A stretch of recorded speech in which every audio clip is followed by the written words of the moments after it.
Salve, oggi 25 dicembre 2019 è arrivato l'aggiornamento Android 10 con le patch di sicurezza.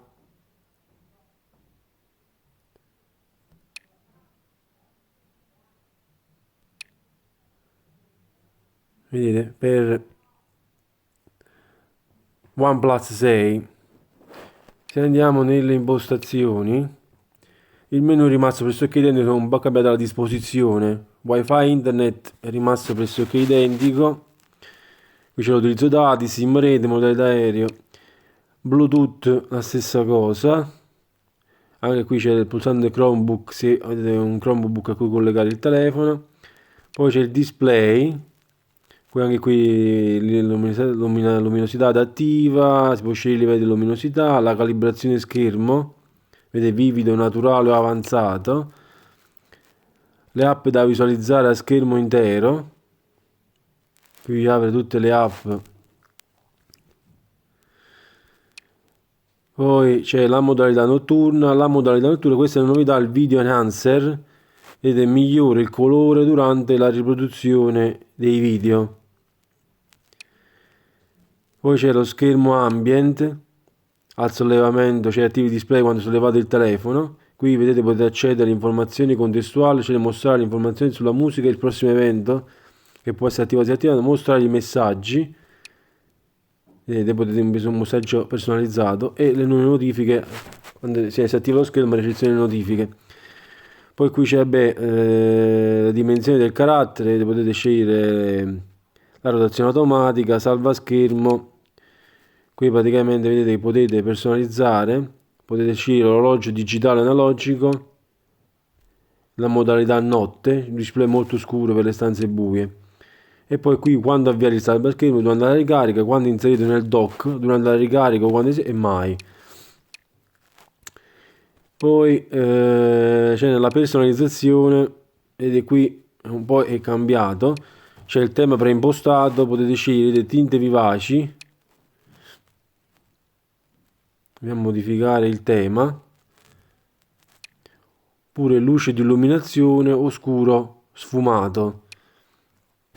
Ora impostato vedete su luce di illuminazione, qui potete scegliere gli sfondi, qui c'è lo stile d'orologio, always on display. Poi qui vedete potete scegliere i bottoni, il colore dei bottoni. Qui la personalizzazione potete impostare quindi la tonalità, vedete il colore. Poi qui scegliete il tono, vedete c'è a colori, leggero, oscuro. Qui scegliete invece la forma delle icone che si trovano qui in alto. Poi c'è il pacchetto di icone che potete deve essere round, circolare, square, quadrato, oppure il tema OnePlus, oppure potete acquistare sul store. Suono e vibrazione, anche qui è rimasto praticamente identico. Tasti e gesti, qui c'è l'alert slider, c'è la levetta che c'è qui di lato, vedete, potete impostare, vedete, silenzioso, vibrazione, suoneria. Barre di navigazione gesti rimaste identiche, vedete, qui c'è un tutorial indietro, se fate dal basso a sinistra, oppure dal basso a destra. Poi c'è home dal centro verso l'alto, le app recenti, vedete, andando verso l'alto tenendo premuto, cambia le app recenti, vedete, andando sempre scorrendo verso destra si aprono le app che avete aperto di recente. Si può scegliere qui indietro per fare uscire per esempio i pulsanti, i tipici Android sono il quadrato, il cerchio, il triangolo, oppure gesti per la navigazione destra e sinistra. Qui praticamente fate indietro anziché dal basso verso l'alto, destra e sinistra, oppure questo qui standard inferiore. Poi c'è i gesti rapidi, cioè capovolgere, vedete, per disattivare l'audio, screenshot con 3 dita, sollevare per rispondere, cambiare, che vedete risponde automaticamente alle chiamate portando il telefono all'orecchio, oppure se quando collegate alle cuffie 5 secondi dopo aver effettuato risposta a una chiamata si passa all'auricolare del telefono portandolo all'orecchio. E poi ovviamente ci sono poi i vari comandi o per aprire la fotocamera, segno visual display per accendere e spegnere e così via. Poi qui si può attivare rapidamente l'assistente, premere il tasto di accensione per 0,5 secondi oppure per 3 secondi per spegnere il telefono. E poi tengo premuto, vedete il pulsante dietro, quello del sembrone digitale, per scattare la foto. App e notifiche non è cambiato praticamente nulla. Qui mi sono tutte le app che ho utilizzato per il tempo di utilizzo di tutte le app, le notifiche per disattivare e attivare le notifiche, le app predefinite per i messaggi, il telefono. Poi ci sono ovviamente tutte le autorizzazioni, sicurezza e schermate di blocco. Anche qui è rimasto pressoché identico, anche nella pantaglia. C'è il salvataggio di emergenza, vedete chiamo automaticamente soccorso premendo il pulsante di accensione. E la privacy, qui ci sono, vedete, mostra le password, compilazione automatica, schermata di blocco, per vedere mostrare tutti i contenuti, la geolocalizzazione, la batteria,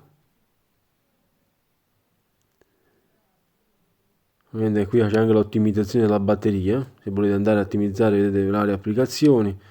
Risparmio energetico, qui scegliete quando andare a attivare il risparmio energetico, vedete si può pianificare in base alla percentuale della batteria che avete e così via.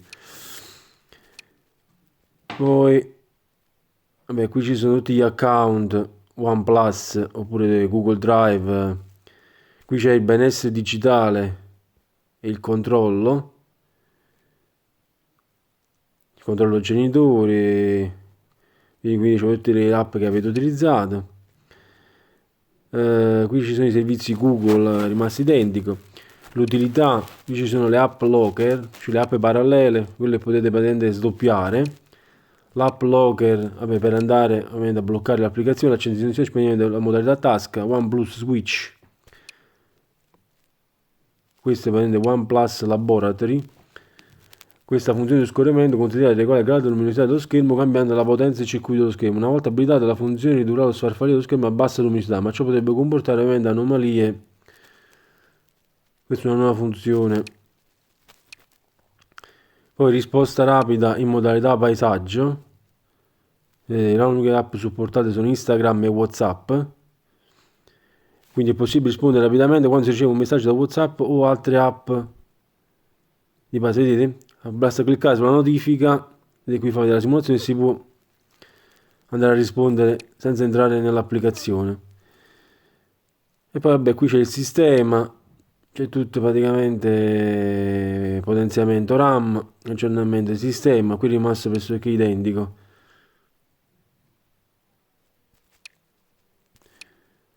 E poi le informazioni sul telefono. Per quanto riguarda poi la shelf invece è rimasto anche qui, potete andare a impostare, vedete c'è la posizione di parcheggio, memo, contapassi, altro, qui potete andare a inserire vedete, app recenti, contatti recenti, il portafoglio, tutte le carte fedeltà e la Zen Mode. E qui i widget invece tutti potete andare ad aggiungere tutti i widget delle applicazioni che avete installata. Vedete qui sono tutte le... Se tengo premuto al centro, vedete dentro nella modalità delle impostazioni home, qui potete vedere aggiungere icone alla schermata home per le nuove app, potete disabilitarlo, scorrere verso il basso per accedere vedete, alle impostazioni rapide. Lo shelf abbiamo già visto è quello scorrendo il dito da sinistra verso destra, il doppio tocco per bloccare, il layout launcher, vedete potete scegliere di visualizzare tutte le applicazioni andando quindi col dito verso l'alto come in questo caso, oppure dalla schermata home scorrendo le varie pagine verso destra. Poi vabbè c'è l'indicatore di notifica per disattivare il pacchetto icone che abbiamo già visto prima, e poi questo è lo spazio nascosto. Qui praticamente vedete con due dita, scorrendo una verso l'alto e l'altra verso il basso, si apre questo spazio nascosto dove si possono andare praticamente a inserire, oppure questo è un altro tipo di visualizzazione, scorrendo nel caso in cui avete la visualizzazione verso l'alto delle icone, e qui in questo spazio nascosto potete andare a nascondere le applicazioni che ritenete opportuno nascondere. Mi sembra di aver detto tutto, alla prossima.